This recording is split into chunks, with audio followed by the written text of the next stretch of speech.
Hello नमस्कार दोस्तों, स्वागत है आपका नित्य ज्ञान पॉइंटर के डेली करंट अफेयर्स में। दोस्तों आज है 6 अगस्त और आज हम लोग 6 अगस्त के महत्वपूर्ण करंट अफेयर पर चर्चा करेंगे दोस्तों, जो कि आपके आने वाले एग्जाम के लिए काफ़ी महत्वपूर्ण होंगे।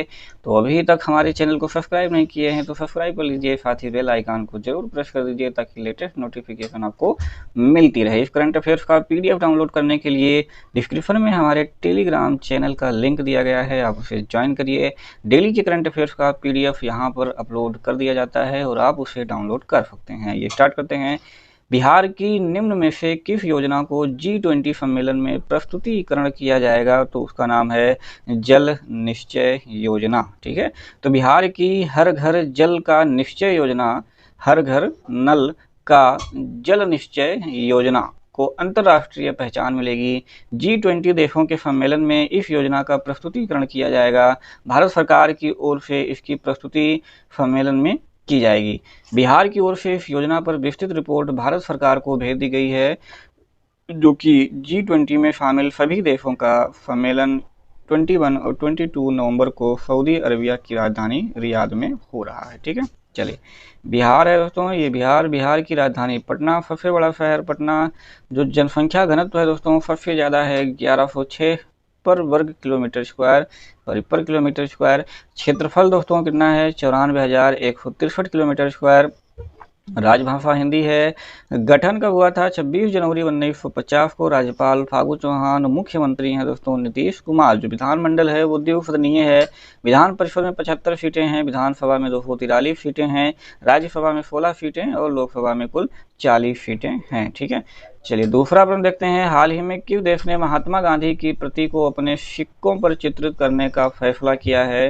तो वो देश कौन सा है दोस्तों? ब्रिटेन। ब्रिटेन ने महात्मा गांधी की प्रति को अपने सिक्कों पर चित्रित करने का फैसला किया है।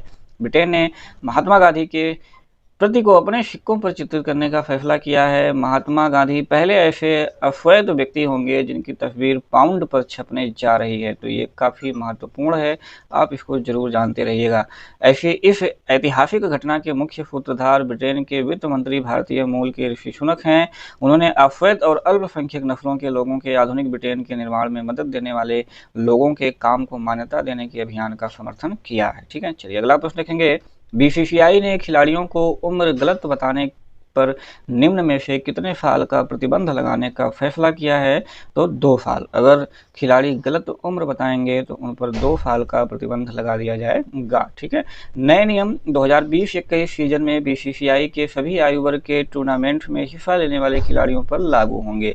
नई नीति के मुताबिक अगर खिलाड़ी अपनी गलती मान लेता है, यानी यह कबूल कर लेता है कि उसने उम्र संबंधी गड़बड़ी की है, तो वह बच सकता है। और इस बात को छिपाने पर अगर खिलाड़ी पकड़ा जाता है तो BCCI उसे 2 साल के लिए बैन कर सकती है। ठीक है, तो BCCI under 16 age group tournament के लिए सिर्फ उन खिलाड़ियों को पंजीकृत किया जाएगा जिनकी उम्र 14 से 16 वर्ष है। ठीक है, तो जो अंडर 15 एज टूर्नामेंट है उसमें एज फिक्स होती है 14 से 16 साल। इसी में लोग करते क्या हैं कि अपनी आयु छुपा लेते हैं, कोई ज़्यादा साल का है तब भी वो बता देता है 14 से 16 के अंदर में। तो इस कारण जो है ये नया नियम लाया गया है कि अगर कोई अब अपनी गलत उम्र बताएगा तो 2 साल के लिए उसे बैन कर दिया जाएगा। चलिए अगला प्रश्न। किस देश ने दारचूला जिले में भारत के साथ सीमा पर सशस्त्र पुलिस बल APF की एक बटालियन तैनात की है? तो वो कौन तैनात किया है? तो वो नेपाल ने तैनात किया है। नेपाल ने दारचूला जिले में भारत के साथ सीमा पर सशस्त्र पुलिस बल APF की एक बटालियन तैनात की है। यह जिला भारतीय क्षेत्रों काला पानी हो गया, लिपू लेक हो गया और लिम्पिया धुरा हो गया, इसके पास में स्थित है। APF कर्मियों की एक बटालियन ने क्षेत्र की सुरक्षा की देखरेख के लिए उत्तराखंड के धारचूला के पास नेपाल के दारचूला में एक बेस बनाया है। ठीक है, चलिए नेक्स्ट प्रश्न। केंद्र सरकार द्वारा जारी आंकड़ों के अनुसार जनधन बैंक खातों की संख्या कितनी हो गई है? तो वो हो गई है कुल 40 करोड़। ठीक है, जनधन बैंक खातों की संख्या कुल 40 करोड़ हो गई है। ठीक है, और हालिया आंकड़ों के अनुसार इन बैंक खातों में कुल 1.3 लाख करोड़ रुपए से अधिक की राशि जमा है। ठीक, तो 2 चीज़ें आपको याद रखनी है कि जनधन बैंक खातों में अब कुल कितने खाते हो चुके हैं? तो 40.05 करोड़ खाते कुल हो गए हैं। और कितने रुपए जमा हो गए? तो अब तक 30 लाख करोड़ रुपए से अधिक की राशि जमा हो गई है। जनधन खातों में यह सफलता योजना की 6ठी वर्षगांठ से कुछ दिन पहले ही हासिल हुई है। इस योजना का मकसद देश के तमाम लोगों को बैंकिंग सुविधाओं से जोड़ना है। ठीक है, चलिए अगला प्रश्न 6 नंबर, एचडीएफसी बैंक के अगले सीईओ के रूप में निम्न में से किसे नियुक्त किया गया है? तो वो किया गया है शशिधर जगदीशन को। ठीक है, शशिधर जगदीशन को एचडीएफसी बैंक के अगले सीईओ के रूप में नियुक्त किया गया है। ठीक है, तो शशिधर जगदीशन क्या होंगे दोस्तों?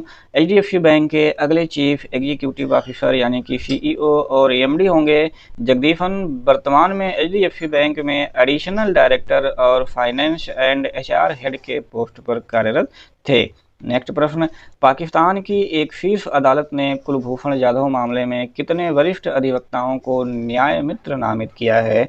तो कुल 3 अधिवक्ताओं को न्याय मित्र नामित किया है। ठीक है, अदालत ने अपने आदेश में यह भी कहा है कि आबिद हसन मंटो, हामिद खान और पाकिस्तान के पूर्व अटॉर्नी जनरल मखदूम अली खान को कानूनी सहायता के लिए न्याय मित्र नियुक्त करते हैं। भारत ने जाधव को राजनीतिक पहुंच न देने और मौत की सजा को चुनौती देने के लिए पाकिस्तान के खिलाफ अंतर्राष्ट्रीय न्यायालय का रुख किया था।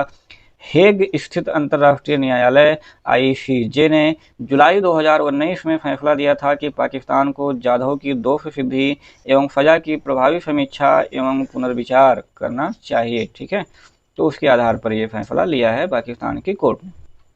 केंद्रीय उपभोक्ता मामलों के मंत्री रामविलास पासवान ने हाल ही में वन नेशन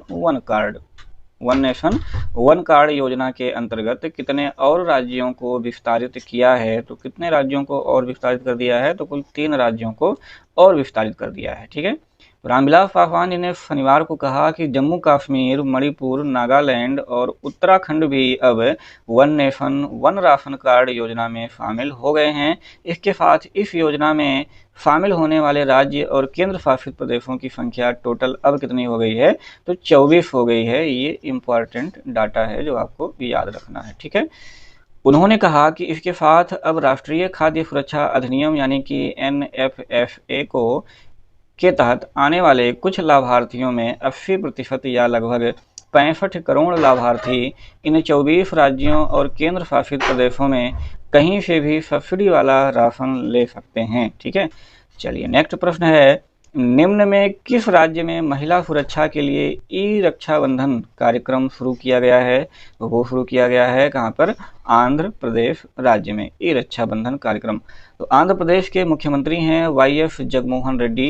इन्होंने राज्य में बच्चों और महिलाओं की सुरक्षा के लिए पुलिस विभाग और CID द्वारा संयुक्त रूप से ई रक्षाबंधन कार्यक्रम शुरू किया है। भाई बहन के प्यार का प्रतीक रक्षाबंधन पर साइबर अपराधियों से महिलाओं की सुरक्षा के लिए आयोजित किया गया था। ई रक्षाबंधन के अंतर्गत स्कूलों, कॉलेजों और कामकाजी महिलाओं को YouTube चैनल के माध्यम से साइबर सुरक्षा विशेषज्ञों के सहयोग से 1 महीने तक ऑनलाइन प्रशिक्षण दिया जाएगा। तो यहाँ पर आप देख रहे होंगे मैप में, ये है आंध्र प्रदेश, जो इसकी फॉर्मेशन हुई थी स्थापना 1 नवंबर 1956। कैपिटल है दोस्तों विशाखापट्टनम। अब इसके 3 कैपिटल हो गए हैं, ये आपको ध्यान में रखना है। 3 कैपिटल बनाए जाने का प्रस्ताव पारित किया गया है। ये बहुत महत्वपूर्ण है, मैं कई बार बता रहा हूँ। तो विशाखापट्टनम क्या होगा? ये एग्जीक्यूटिव कैपिटल होगा। अमरावती दोस्तों लेजिस्लेटिव कैपिटल होगा। और कुरनूल क्या होगा? जुडिशियल कैपिटल होगा। ठीक है, और अभी क्या है? अभी हैदराबाद है, क्योंकि बताया गया था कि 10 साल तक हैदराबाद ही राजधानी बनी रहेगी। तो लार्जेस्ट जो सिटी है दोस्तों वो है विशाखापट्टनम। गवर्नर हैं दोस्तों विश्व भूषण हरिचंदन और चीफ मिनिस्टर हैं YS जगनमोहन रेड्डी। लेजिस्लेचर यहाँ 22 कैमरल है दोस्तों, यानी कि द्विसदनीय है। 175 विधानसभा की सीटें हैं और 58 विधान परिषद की सीटें हैं। पार्लियामेंट्री में राज्यसभा की 11 सीटें और लोकसभा की 25 सीटें यहाँ पर आती हैं। हाई कोर्ट देखेंगे तो high court of Andhra Pradesh यानी कि अमरावती। ठीक है, तो अब हम लोग देखते हैं daily special GK and CA, जो कि स्पेशली तौर पर आप लोगों के लिए बनाया गया है हमारी टेक्निकल टीम के द्वारा। तो केंद्रीय मंत्री प्रकाश जावड़ेकर ने किस पूर्वी राज्य के दूरदर्शन चैनल का शुभारंभ किया गया है? तो असम राज्य के दूरदर्शन चैनल का शुभारंभ किया गया है। मोहम्मद इरफान अली किस देश के नए राष्ट्रपति चुने गए? तो गुयाना के। एचडीएफसी बैंक के नए एमडी सीईओ कौन हैं? तो शशिधर जगदीशन। सियासत में सदस्यता पुस्तक का विमोचन किसने किया? तो नीतीश कुमार। गांधी जी की स्मरण में किस देश में सिक्का जारी किया जाएगा? तो ब्रिटेन में जारी किया जाएगा। भारत एयर फाइबर सर्विसेज का उद्घाटन कहाँ हुआ? तो अकेला महाराष्ट्र में। किस देश की थुइयुरुलिप्पारा पहाड़ियों को जैव विविधता विरासत स्थल का दर्जा मिला है? तो ये है केरल में। एआईआर न्यूज के नए महानिदेशक कौन बने हैं? जयदीप भटनागर। अग्निशमन सेवा ऑनलाइन पोर्टल किस राज्य में लॉन्च हुआ है? तो उड़ीसा राज्य में लॉन्च हुआ है। कोविड-19 के प्रभाव और कवरेज के लिए प्रेम भाटिया पुरस्कार किसे दिया गया है? तो वो दिया गया है दीपंकर घोष को। Jaguar land rover India company का सीईओ कौन बने हैं? तो थियरी बोलोर बने हैं। विश्व कप विजेता बेनेडिक्ट होवर्ड्स ने किस खेल से संन्यास ले लिया है? फुटबॉल खेल से। थेंजोल गोल्फ रिसोर्ट परियोजना का उद्घाटन कहाँ हुआ? तो मिजोरम में हुआ। हिम तेंदुआ संरक्षण केंद्र किस राज्य में स्थापित किया जाएगा? तो उत्तराखंड राज्य में। सिडबी के नए डायरेक्टर कौन हैं? देवेंद्र कुमार सिंह सिडबी के नए डायरेक्टर हैं। तो अब हम लोग आते हैं पिछले प्रश्न पर। किस मंत्रालय ने विद्यार्थी विज्ञान मंथन 2020-21 पहल की शुरुआत की है? तो किसने किया है? स्वास्थ्य और परिवार कल्याण मंत्रालय ने किया है। स्वास्थ्य और परिवार कल्याण मंत्रालय ने 1 अगस्त 2020 को विद्यार्थी विज्ञान मंथन 2020-21 पहल की शुरुआत की है। इस पहल का उद्देश्य कक्षा 6 से 11 तक के स्कूली छात्रों के बीच विज्ञान को लोकप्रिय बनाना है। इस पहल की शुरुआत छात्रों के समुदाय के बीच वैज्ञानिक दृष्टिकोण रखने वाले उज्ज्वल दिमागों की पहचान करने के लिए की गई है। कार्यक्रम एक नया भारत बनाने में मदद करेगा और इस संबंध में अग्रणी भूमिका निभाएगा। तो विद्यार्थी विज्ञान मंथन वीवीएम विजना भारती विभाग की एक पहल है। इसे विज्ञान प्रसार और एनसीईआरटी के सहयोग से शुरू किया गया है। तो आइए दोस्तों, लास्ट प्रश्न है जो कि आपके लिए है कि सियासत में सदस्यता नामक पुस्तक के लेखक कौन हैं? इसका आंसर आप लोगों को कमेंट बॉक्स में देना है। तो आंसर दोस्तों आप लोग कमेंट बॉक्स में जरूर दीजिएगा, क्योंकि हमें आपके आंसर की बेसब्री से प्रतीक्षा रहती है दोस्तों। ठीक है, तो आप लोग बढ़ चढ़कर पार्टिसिपेट कीजिए। करंट अफेयर्स डेली देखते रहिए, क्योंकि लास्ट टाइम में आपको करंट अफेयर के बोझ से मुक्ति मिली रही दोस्तों। तो बने रहिए ऐसे ही हमारे नित्य एग्जाम पॉइंटर फैमिली के साथ। Thanks for watching, have a good day. Daily current affair देखने के लिए आपका बहुत बहुत धन्यवाद। जय हिंद, जय भारत।